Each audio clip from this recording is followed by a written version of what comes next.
BRS MLC Kalvakuntla Kavitha CBI custody పిటిషన్పై Delhi court కీలక తీర్పు వెలువరించింది. 3 రోజుల సిబిఐ కస్టడీకి అనుమతించింది. దాంతో ఏప్రిల్ 13, 14, 15 తేదీల్లో కవితను కస్టడీకి తీసుకోనుంది సిబిఐ. అలాగే కస్టడీకి కోర్టు అనుమతి ఇవ్వడంతో కాసేపట్లో కవితను సిబిఐ హెడ్ క్వార్టర్స్కు తరలించనున్నారు. ఇక ప్రతిరోజు సాయంత్రం 6 గంటల నుంచి 7 గంటల వరకు కవితను కలిసేందుకు న్యాయవాదులు, కుటుంబ సభ్యులకు అనుమతినిచ్చింది Delhi court.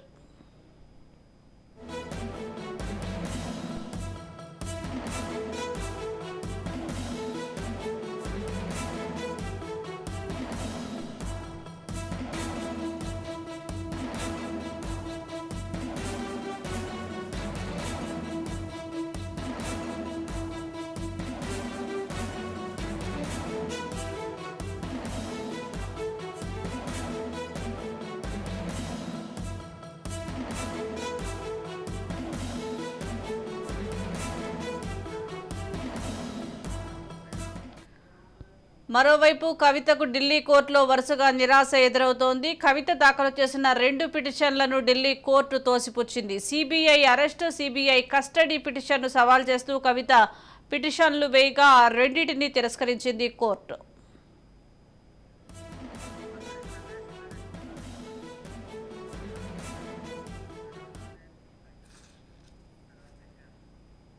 Delhi liquor policy స్కామ్లో మార్చి నెలలో అరెస్టైన బీఆర్ఎస్ నాయకురాలు కవితను 3 రోజుల పాటు సెంట్రల్ బ్యూరో ఆఫ్ ఇన్వెస్టిగేషన్ కస్టడీకి పంపింది. సంబంధిత మనీ లాండరింగ్ కేసులో ఆమె గతంలో ఏప్రిల్ 23 వరకు ఢిల్లీలోని తీహార్ జైల్లో జ్యుడిషియల్ కస్టడీలో ఉన్నారు. దీనికి సంబంధించి మోర్ అప్డేట్స్ మా క్రైమ్ బ్యూరో చీఫ్ ఇన్నారెడ్డి అందిస్తారు. ఇన్నారెడ్డి,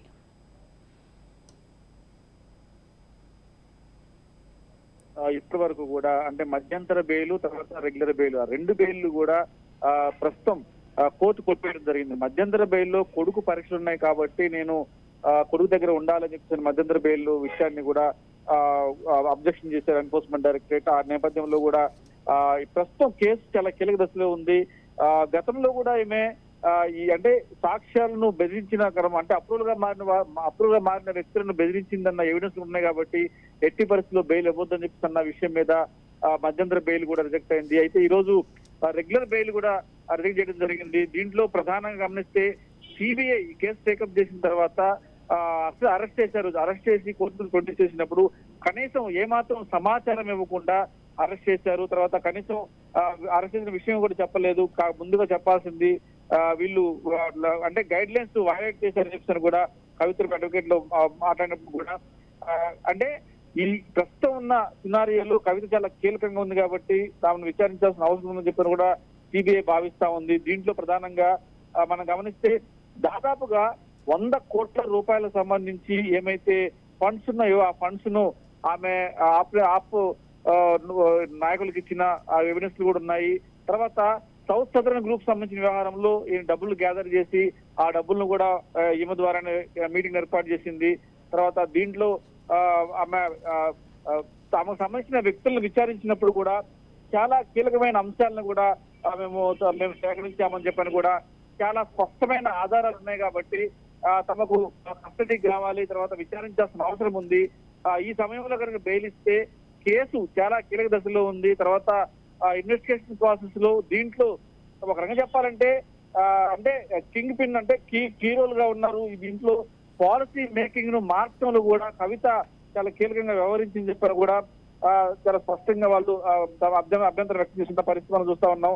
దీంట్లో మనం గమనిస్తే 2021-22 ఢిల్లీ ఎక్సైజ్ పాలసీకి సంబంధించి మార్పులు చేయడం ద్వారా ఆఫీస్ విజయ్ నాయక్ ద్వారా దాదాపుగా 100 కోట్లు వాళ్ళకు అందజేయడం, తర్వాత మాగుంట శ్రీనివాసరెడ్డికి కవిత దాదాపు 50 కోట్లు అడిగారని, తర్వాత బుచ్చిబాబు, అభిషేక్ బోయినపల్లి, అరుణ్పల్లి, విజయ్ నాయర్ తో టచ్ లో ఉన్నారని చెప్పిన విషయం మీద, అలాగనే శ్రీనివాసరెడ్డి ఉన్నారని శ్రీనివాసరెడ్డి కవిత చెప్పిందని, అలాగే 2021లో దాదాపుగా 10 కోట్లు జూన్ తర్వాత 22 దాదాపు 15 కోట్లు డబ్బులు ఇచ్చారని చెప్పేసి డబ్బులు ఇచ్చినందుకు లిక్కర్ వ్యాపారంలో స్పిరిట్ లో హోల్సేల్ కంపెనీలు దాదాపుగా 32% వాటా అలాగే ఇండో స్పిరిట్ కంపెనీలో లైసెన్స్ జారీలో కూడా నిబంధనలు ఉల్లంఘించారని చెప్పని అనేకమైన అంశాలను మెన్షన్ చేయడం జరుగుతుంది. ఇదే కాకుండా కీలకమైన అంశం అంటే కవిత అయితే బుచ్చిబాబు ఇచ్చిన వాంగ్మూలం ప్రకారం దీంట్లో ఎమ్మెల్సీ కవిత పాత్ర చాలా స్పష్టంగా ఉంది కాబట్టి